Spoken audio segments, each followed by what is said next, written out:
Welcome back to another video. If your Instagram password reset is not working, don't worry about it. In this video, I will tell you how to fix this problem. So keep the video till the end and follow my step. First, go to the browser and search here recovery Instagram password. Click on the first link and go to the this type of dashboard and write here your Gmail ID or username and click on the send the login link. After clicking on it, go to your Gmail account that you have to use on Instagram.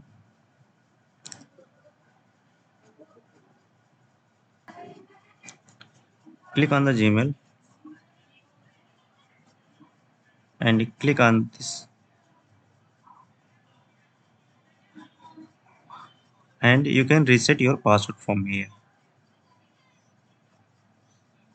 So by this way you can reset your password. I hope this video is useful for you. If you like this video, click on the like button and subscribe our YouTube channel and share with friends. Thanks for watching. See you in the next video.